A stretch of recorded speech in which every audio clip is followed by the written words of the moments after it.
Welcome back to Soul Shift, the podcast where real life, science, and soul all get a seat at the table. I'm Mindy Gorman-Plutzer, and joining me are my amazing co-hosts, Christine Morgenstern-Shin and Allie Anderson. If you're new to Soul Shift, this is a space for people, especially women in midlife, who are navigating big shifts in their bodies, their relationships, their work, and their sense of self. We talk about the moments that change us, the nervous system behind it all, and how to come home to yourself in the sometimes messy middle of it all. Today, we're exploring something that we think will fundamentally shift how you understand yourself and your relationships. We're talking about emotional reactions, not as signs of dysfunction or things to fix, but as intelligent attempts at protection. We're diving into what's actually happening beneath anger, beneath shutdown, beneath overthinking, people-pleasing, and overperforming. And we're learning how repair, receiving, and regulation are nervous system skills that can be developed. Our guest today is Laziena Hodge, a relationship repair companion and author whose work bridges nervous system awareness, relational intelligence, and identity transformation. She teaches individuals, parents, and leaders how to understand the need beneath emotional reactions and how to repair without shame or performance. Her proprietary framework is called Repair Language. It reframes emotional reactions as intelligent protection rather than dysfunction. Her work challenges the self-improvement industry's focus on fixing behavior and instead teaches people how to understand the need beneath their patterns. She's known for helping high-functioning adults recognize that overperformance, shutdown, conflict, and people-pleasing are not personality flaws, but they're nervous system strategies. She has courses, podcasts, and live cohorts. Laziena helps people move from reacting to relating and from self-judgment to embodied safety. Her work centers on one core truth. Emotional patterns are protection, not pathology. And her wow is not volume, it's precision.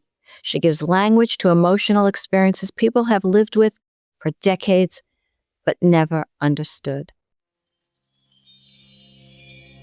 Welcome to Soul Shift, a sacred space where modern science, ancient wisdom, and real life come together in perfect harmony. Each week, we explore the gentle art of transformation. Soul Shift holds space for your beautiful, messy, perfectly imperfect human experience. Meaningful change doesn't have to break you open. It can unfold softly, like morning light. Together, we'll uncover tools that honor your truth, share conversations that touch your soul, and celebrate the exquisite complexity of what it means to be human. Your presence here is a gift. Let's shift with grace, with love, together. Laziena, welcome to Soul Shift. We are so grateful to be able to have this conversation with you. Mindy, thank you so much. I appreciate the conversation. Thank you so much for the introduction. I was like, oh my gosh, I do a lot. Go me. I was celebrating. I appreciate being able to have this conversation, especially with 3 other women. I think it's so important when we get together and can truly, just look back on our lives and see how far we've come, celebrate the things that we have accomplished, and from curiosity, understand what got us here and how we can do that differently. So I love the space and I'm excited to be a part of the conversation.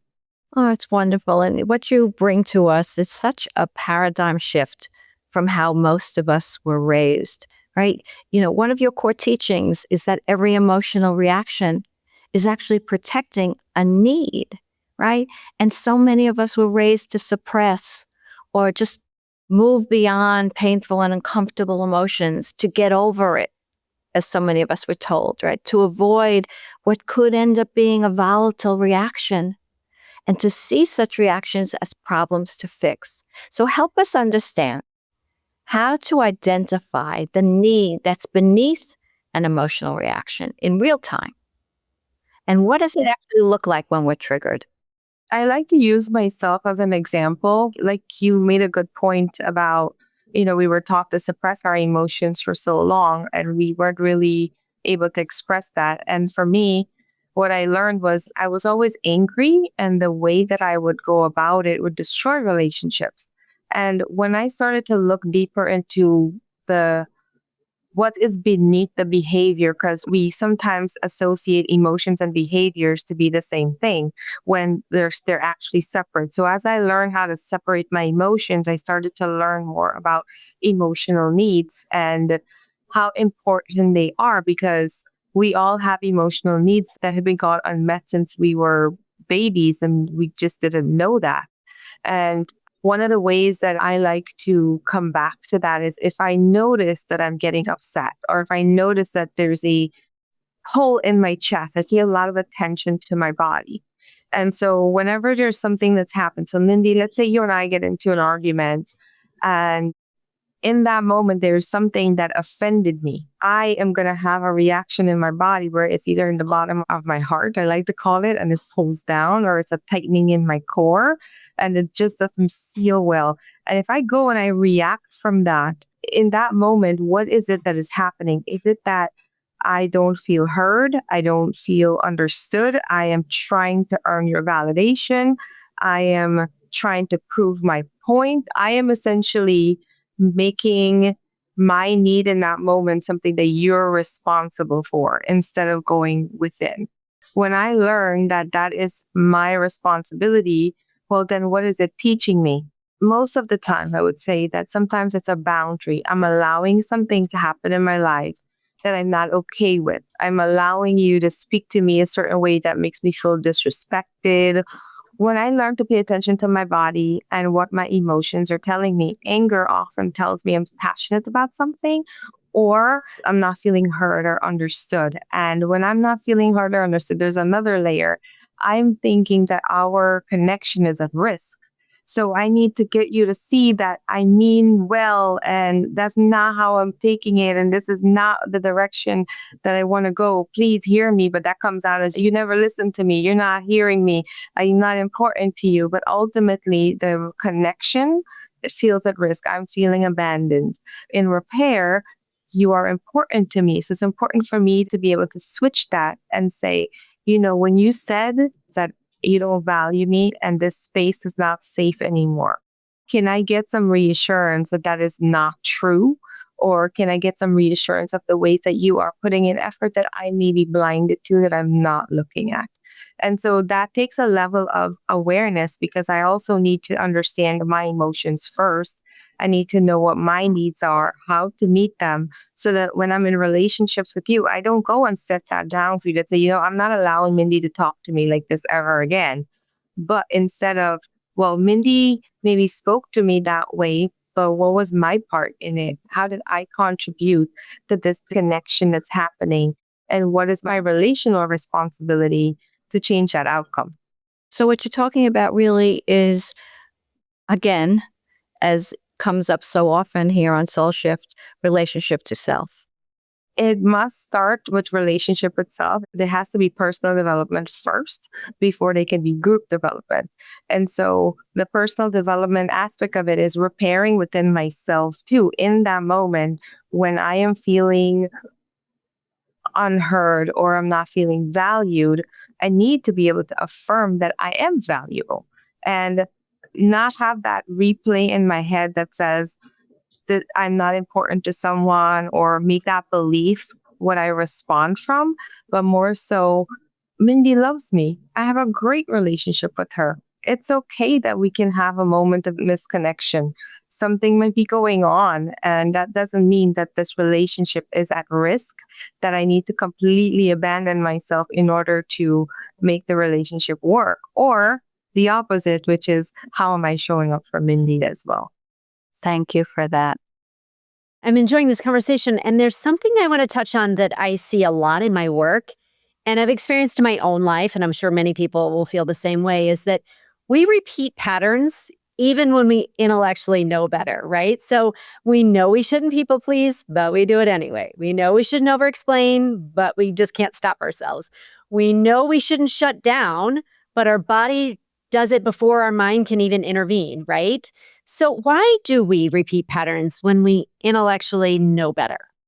That's such a great observation. It's one of the things I think that fueled me as well, because like, okay, I know I understand what I'm doing. I was once a very, very aggressive mom, and I will be so upset with myself because after it's happened, or even while it's happening, I'm like, oh my God, what am I doing? I don't like this. And I would even enlist my kids and my ex-husband at the time. Like, when you see me going through this spiral, can you like rein me in so that I can do something differently? But what I've learned is that it has so much to do with alignment. First, we can have the awareness, but there also needs to be integration. Because I think what often ends up happening is that when I bring in awareness to how people behave and how I'm behaving, I start to look at how other people are behaving, and I miss that part where I actually need to look at me. It's called self development for a reason, not for me to self develop and judge other people for how they're showing up. And I think we can get caught in that loop and not realize that we're not integrating the things that we're learning. So I learned that at a very young age, about age 6, I created this belief that my father didn't want me. I believed that. So everything in my life, every decisions that I made, every choices that I made reinforced that belief. So I was recreating my pattern. I didn't even know that this was the case until I went to experiential personal development workshop, where it forced me to be able to see logically this, to understand that these are the patterns, but also energetically this happened. There was a couple moments in my life where I had a deep emotional impact, and that deep emotional impact went unacknowledged. And so I went my whole life not knowing what that is. So every time I get triggered, that is what's rising in my body. Now, the studies are from between 0 to 3 is when we learn our nervous system regulation and we learn our emotional needs, or, what emotional safety feels like. And so, with the history of man, I don't think anyone has successfully mastered that without shame. So, while I was in that workshop, I also learned 30 tools on how I can integrate this. And so, one of the biggest mistakes I feel that I could have made was I could have come home and said, I know this, and this is how I can serve other people. But instead, I went and dived. I found ways to make sure that I triggered myself so I could see how it looks like in real life as I'm showing up with other people, because those beliefs end up coming out sideways in a resentful moment that my younger self had. I didn't get to have that acknowledged by my parent. I didn't get an apology. So energetically now that's going to come out at work. I'm going to people please my way at work. My validation is on the line when I produce a product and I gave it to my manager. I want them to validate that. And when they don't, my whole body is so tense. So there was no alignment with my thoughts, the healing work that I needed to do, and experientially letting it out at once for that coherence to happen. And when those 3 things happen, there's so much deep healing that goes in there, but it ends up being hard work. And I feel like the minute it means going a little deeper and understanding a trigger a little bit differently. What comes up is shame. And shame was like, oh no, I'm bad. And it triggers that like core belief of I'm not good enough, or I'm not worthy, or whatever it is that each of us can carry or tend to carry. So I really, really think for me, it's integration has got to be a key component. We can learn and read and we can take in all the knowledge that we want. But if we're not healing those wounds and understanding what our mother wounds are, our father wounds are, how they shape us, and how that shows up in every single relationship that we have and how it sabotages, then we're going to continue subconsciously, energetically. We can use controlled words. We can be in a meeting and be very upset and say, oh, I'm managing my emotion, or I have emotional mastery because I'm not reactive. But internally, how does that look when I leave a meeting and I don't feel heard? Who gets the brunt of that? Who ends up paying the price for that at the end of the day? That's just been my experience, how I observe my children and being present so that I can be open to that feedback as well of how it's looking for other people. What I'm hearing from you is so powerful because you're helping people understand first awareness, right? That something is happening in the body before it connects to the mind. and that the guilt, the blame, the shame, this isn't a personality defect. This isn't their fault. This is essentially their nervous system wanting to keep them safe from whatever small or big T trauma they had, right? Because we're all humans. So I believe, I don't know if you agree, that we've all had some type of trauma in our life. Sometimes we know exactly what it is. Sometimes we don't, but I love that you tied the brain and the nervous system connection together. And, one thing I've read that you teach a lot is how the nervous system plays an essential role in conflict and connection. And you've said that, the regulation has to come before the repair. And that, the way I look at it is you can't solve a problem, any type of problem, from a dysregulated state. It's almost like if you're trying to solve a problem in a chaotic state, you're going to get a chaotic answer, right? And so can you break this down for us? I have two basic questions from the standpoint of what is the role of the nervous system in this conflict and connection association? And how do we first recognize that we are dysregulated? Because I think a lot of people are living in a dysregulated state, but they actually think it's normal, right? Do you agree? They just feel like this is me, right? This is who I am. I like to say, I think a lot of us are normalizing stress or normalizing chaos, right? Versus saying, oh, wait, maybe I'm not functioning as I should, So to clarify, if you could talk into that a little about the role of the nervous system in conflict and connection, I'd love to hear your thoughts. Absolutely. I'm by no means a science person in this aspect. It's just what I've learned about myself. And you're absolutely right, Christine. We're in survival mode. And I think about myself, for example, right? I just turned 45. I started my healing journey unintentionally 7 years ago, but I got very curious about everything that I wanted to learn about myself because I felt like there's so many layers. There's got to be things that I could learn more about. I love that curiosity about myself. 2 years ago, I started learning more about my nervous system. Even I'm at work sometimes and I'm in a meeting and I could feel like my shoulder is like this. I feel my shoulders, but when I'm looking at myself, I'm like this. But internally, I'm like this, right? So I started paying more attention to that because for 40 something years, I have been locked into survival mode. I've had life experiences that pushed me. Like when my second marriage was over, I need to fight for my kids. I need to work 4 jobs. I need to get everything together. And that's a lot of stress for one person to carry, along with all of this generational trauma that I didn't even know existed in the first place. So there's just really so much that's in our bodies that just hasn't even been explored. I'm learning about my fascia. I'm learning about different ways that these things show up. But there was a day I was having a disconnection with a guy that I was dating. And he came over and he realized what I was trying to share. And he hugged me and he apologized. And the next day he was like, Laziena, I felt your whole body softened. And I was like, huh. That's really interesting to me that, my body softened. And I started realizing that I received it. I was able to receive it. And that's what made the difference. Around the same time period, I was trying to be a better parent to my oldest daughter. I didn't realize that I was parenting from guilt and shame. So whenever I was approaching her, I had this energy of I need you to accept me. I need you to believe in me. I need you to hear me. And it's I was forcing that. I literally feel it like this inside of me. So once I started to realize, okay, I am parenting from that guilt space. She's not able to receive me because I can feel that she's not able to receive me. So once I switched that mindset and I started approaching her without expectation, just for the connection and the conversation, I felt like I was received.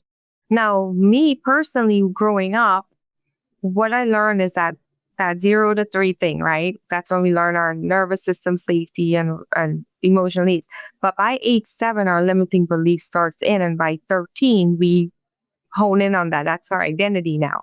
Well, thankfully for me, I experienced love and compassion from my grandparents in a way that really stuck with my nervous system. So I always believed in redemption and I believed in forgiveness. But I didn't know that it actually had to be received as well. So this is what I experienced with my daughter, because once she was able to receive me, I felt redeemed. I felt like we had a chance. I felt like I was given a really precious gift to be in a deeper connection with her. And so to be able to recognize those nervous system holes within another person, it just kind of gave me more awareness and understanding. As a movie, right? There's this little kid who's excited and want to go show mom and dad their report card, or like, look at what I did. And then they go and mom and dad wasn't present. That moment, like, stays directly in the body. And that is what ends up happening whenever there's a trigger that's an argument with a spouse or a friend or whatever precious relationship that is. That moments get triggered over and over. So no matter what awareness we have, it's still impacting the inside. For it to truly be able to release, it needs a space. It needs to be expressed so that everything else can come out from under it. It needs soothing. Whatever it needs is so detailed down to the person, because everybody has their own soul note. They have their own journey. They have their own experiences and beliefs. And so I'm like, man, it's really hard for people to be able to do this with each other because they don't really know that this is even happening with them. It's really about receiving, being able to receive an apology, because we have conflict resolution. We get together, we sit down, we explain each other's side. But how do we really repair? How do we really get back to say this relationship is safe no matter what? And so I learned that we just didn't know how to name it. So that's why I created this quiz. So that way it's 30 questions. It's all of our emotional needs. And once somebody goes through that, they're able to identify how the way they like to receive, also how the relationship can become better, whether it's with self or others. So it's a way to name what we need so that when conflict arises, we can be able to honestly communicate that without the trigger. Again, that also means practicing it. It also means seeing how it shows up and going deeper into how can we align this with our love languages? How can we look how our attachment style plays a factor in that? So it's like a little bit of a roadmap so that we can have that name. I assume that you guys know the power of naming something. Once we are able to name it, it gives us that leveling playing field. So let's say Ali is somebody who likes, whenever you are upset with someone, you want them to at least, or someone has upset you, whatever the case is, right? You want them to at least say, you know, Ali, I understand what that felt like for you. And here's how I understand. And they share a moment where they experience that very thing as well. And then what is it that you need so that we can come back into connection? Because I don't really want this to affect you. Well, this is something that is coming maybe from a pure space of mine, whatever it is, clearly it affects you and you are somebody important to me. So I want to honor that journey and see how we can really come back from that. Now, to be able to do that, that would tell me that Ali speaks the accountable language. Her nervous system really maybe had a problem with injustice, and she felt like there was some injustice that was done, and she just wanted to at least feel like you understand. Not empathy where I'm putting my feelings, I'm sitting with you and I'm understanding your journey, but truly like I am taking ownership for how I showed up on this side of it. Now, there's another one, which is the empathic, which is sometimes we just want to be understood. We just want to be able to speak from our heart and feel heard, not just listen to, but feel heard. So now having these names, Mindy and I get into a disagreement, I can say, Mindy, can we take the time to explore what that looks like? And then I feel like it gives us a chance to really understand each other's nervous system. Not only understand it, but explore it.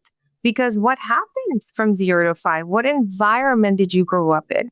What was that like for you? Was your parents so overprotective that you felt like you couldn't do anything at all? You didn't have that self-trust within yourself? Or was it that your mom was always emotionally abusive and you didn't know how to receive? Because ultimately, our fathers teach us how to love ourselves and our mother teaches how to nurture others.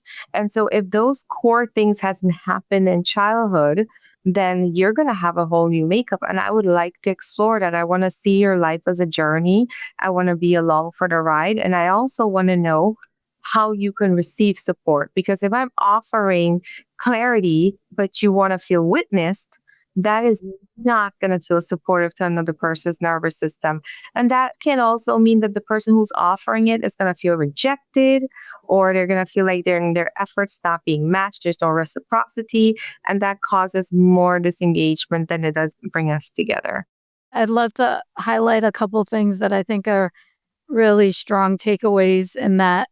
When you first spoke about connecting with your daughter, and then rather than looking at it through a guilty lens, that you had neutrality and then presented it to her, you were able to self-regulate yourself first. And then you had the capacity and the bandwidth and the ability to start talking with her in non-guilt language, we'll say, right? And then be able to co-regulate with her through, it could be anything. It could be through breath, through, your heart space, through the language, through hugging, any mode that you decided to use with her. And that's just a powerful gift that we can all give each other, whether it's friends or family or even, in the workplace, if you're having a conflict conversation to a productive conversation, right? And I love how you're integrating and sharing with us your repair language, because I wholeheartedly agree about when we are able to name it, we take that guilt and that blame and shame off of us, rather than saying, I am depressed, right? You're experiencing a depressive state or you're navigating depression, right? But you're a beautiful person. And, I loved how you've created different labels per se, right? I'm sure you have with the different names for your repair language is so, so useful for the person's psyche, and also for them to step back and say, this isn't a personality conflict or personality flaw, I should say. Like, this literally is just what happened when I grew up, when I was a little child, and it's happening to all of us, and it's okay. And the great thing is you can be empowered to shift and to heal. And that's what I love you're providing for people, One thing you really touched upon, if you could clarify, you were saying that, and this is my words, tell me in yours, but that receiving is an actual nervous system skill. A lot of people, especially Westerners, fix it. We have to, you're broken, we have to fix, right? And we're not looking at receiving as something that's caring and that's available to us. And so, a lot of people have low self-worth because of these past traumas, and they think they have to go out and, like you were sharing, get pats on the back. They start people pleasing. They need to earn this love. They need to be able to receive. So what advice would you have for our audience that they don't have to fix anything, right? They can receive just who they are. How can we reframe that concept of us trying to fix ourselves to be able to have the ability to receive? Oh my gosh, when I think about receiving, I think about all of the times that I wasn't able to receive. When I was little, I saw my dad pass a gift over the fence, and this is in South America, Guyana, right?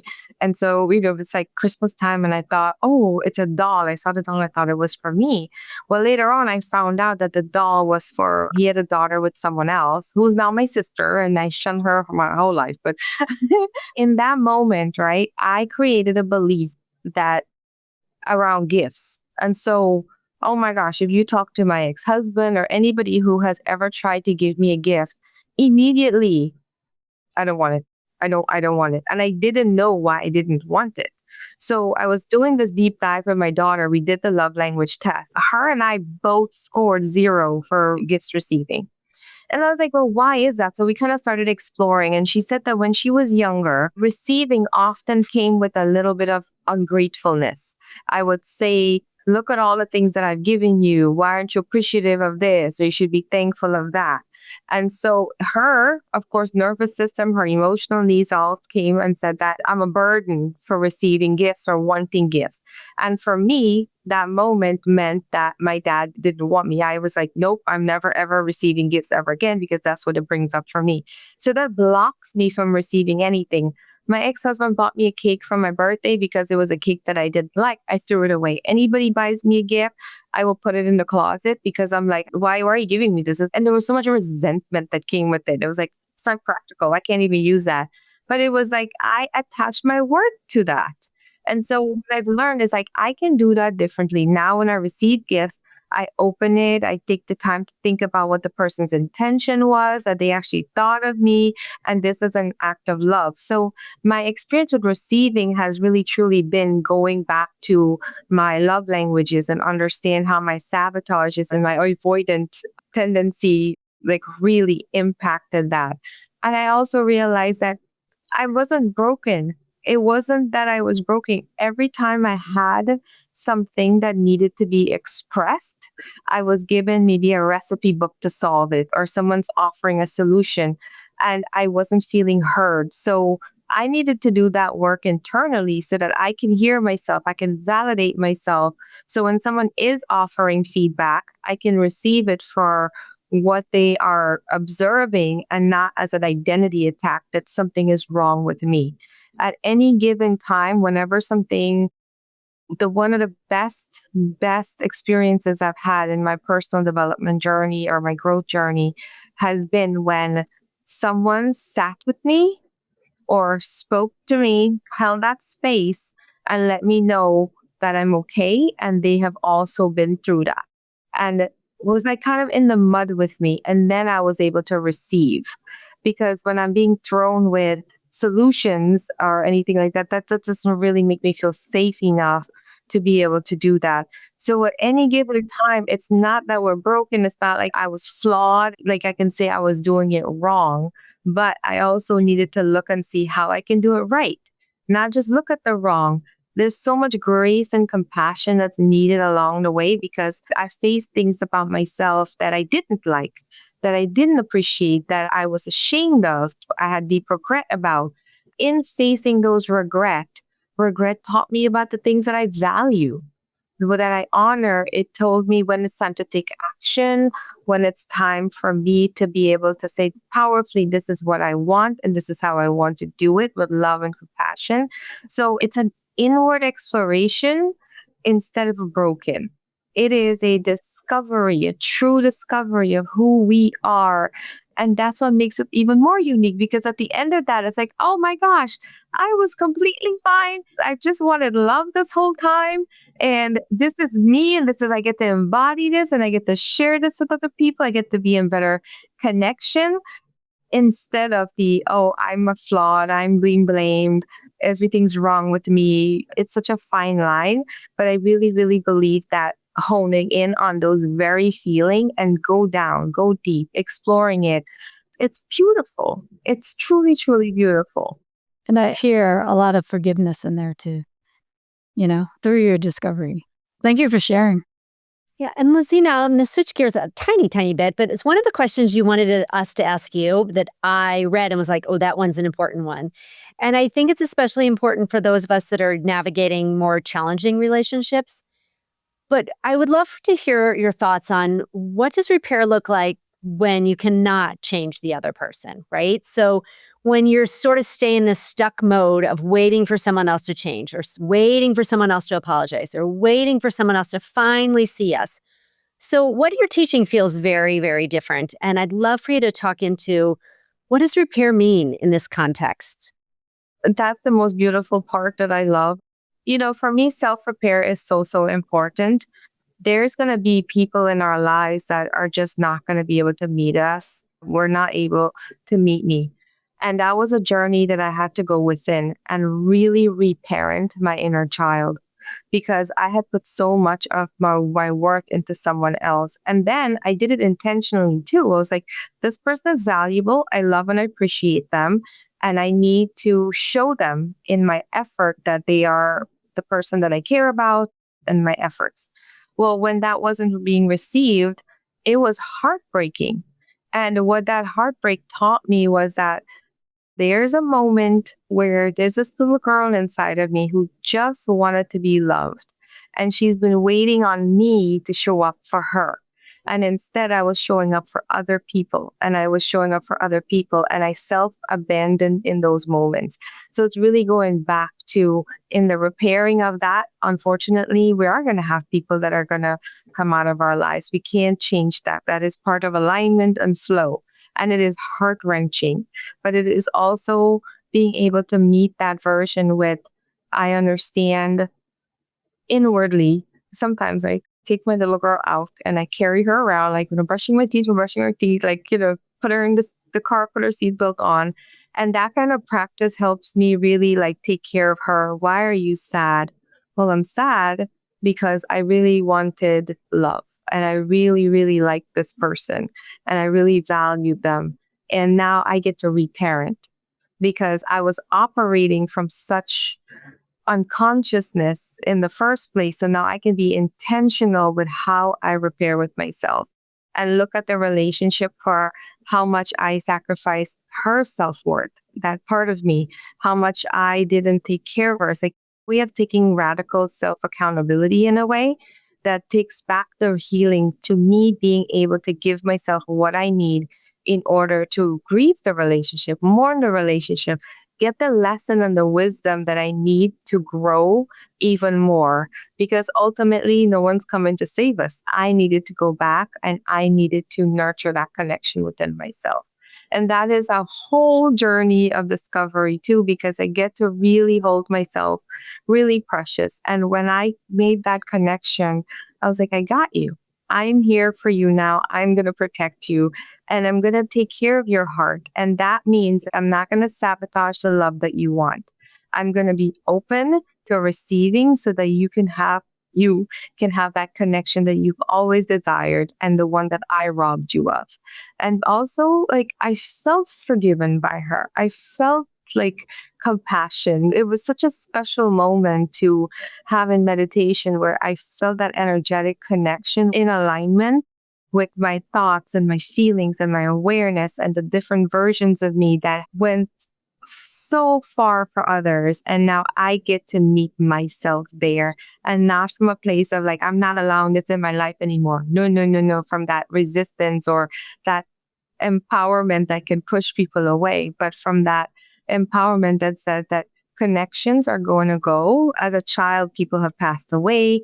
We've never learned how to really mourn. We've never really learned discernment in a way that aligns with who we are. We get taught what discernment is, but discernment truly is not about not being emotionally connected. It's being emotionally connected without self-abandonment. And so that's been, the journey for me when it comes to self-repair. I love that you have created the bridge between knowing, which is basically comes from self-awareness, and being, right? Becoming the change that we want to see goes so far beyond just the knowing and the doing. It's so important. And that in itself creates this embodied safety. So I thank you for that explanation. I thank you for helping us to see that we can take agency and give ourselves permission to go back, take care of the inner child. I love that you said you strap her into the car with the seatbelt. That's wonderful. So I thank you for your heart. I do too, Laziena. And you have such beautiful offerings. And I would love for you to share with our audience where they can find you and how they can work with you. So anybody that wants to work with me, they could just go to laziena.com. My website has my offerings on there, but I also have some freebies, and these aren't tied to any kind of like data collection. You literally go and download it. I have an attachment repair guide, and that's for people who are aware of their attachment style and how they can navigate relationships with the lens of repair. I also have parenting cohort every Thursday evening at 7:30. And my goal for that is no cost right now. because I want to be able to really sit down with families. And we've always passed on generational trauma, and that we've heard of this generational cycles, these trauma cycles. Well, now we can be intentional with curiosity and not the shame, create generational blessing. We can create emotional safety in our family from that space of what is that bridge and utilizing that bridge. So I want to hold conversations with parents who want to do it differently. It's not about blaming. It's not about shaming. It's about, let's look at everything that's happening in our lives and where are areas that we can do this differently. And so there's also a downloadable for teens for when it gets hard. And it's a workbook. So you're having struggle with your teen, they may not be receptive to it, but there's this workbook that they can, they can have and they can explore, because it really does go deeper in a way that teens can understand. And this is mirrored because of my own teen, learning about her nervous system, and myself when I was 17, nobody was talking to me, so it's being able to validate their experience and go a little deeper, so that they can also understand what their emotional needs are. Because I really believe that the teenagers up here, when our nervous system is locked in, so it's here. And so I want those to be things that people have access to, so that they can experience something new, something different, and give ourselves a chance to pay it forward and create that new cycle, transform the cycles into generational blessings. That is lovely. Thank you so much for this precise and really profound conversation. This is a reminder that our emotional patterns are protection and they're not pathology. And for all of us listening, we're not broken. We're just doing the best we can with our nervous system that's trying to keep us safe. And that's really a liberating message. I really appreciate that. And your work gives us language to what so many of us have felt, but may have not really understood. And to everyone listening, I encourage you to take the relationship repair language quiz. I know I will. And explore Laziena's work, as she said, at laziena.com. This is work that will change how you understand yourself and how you relate to everyone in your life. And as we always say here on Soul Shift, small shifts create big transformations. And sometimes the most powerful shift is simply understanding that your reactions are not the problem. They're the protector. And beneath them is a need that deserves to be met with compassion rather than correction. So if this episode resonated with you, please share it with someone who needs to hear that they're not broken. And if you're new here, welcome to the Soul Shift community. Subscribe wherever you listen to podcasts and join us every week as we explore the moments that change us, the nervous system behind it all, and how to come home to yourself in the sometimes messy middle of it all. So until next time, keep shifting your mind and igniting your soul. Thanks for being here. Thank you for sharing the sacred time today. We hope something in this conversation touched your heart And offered nourishment for your soul's journey. Remember, transformation is most effortless when it happens one tender shift at a time. Until next week, we invite you to carry one insight from today into your life. Not as a task. Think of it as a superpower to yourself. If something resonated, we'd love to hear from you. If you're joining us on YouTube, feel free to leave us a comment below. Your words ripple outward, offering connection and comfort to others walking this path beside you. If Soul Shift feels like home, please subscribe and consider leaving us a review. Your support will help us reach more hearts that need to hear they're not alone. We're holding you in love, so know you're not alone. Your journey matters. May your heart be filled. And may your path be filled with grace.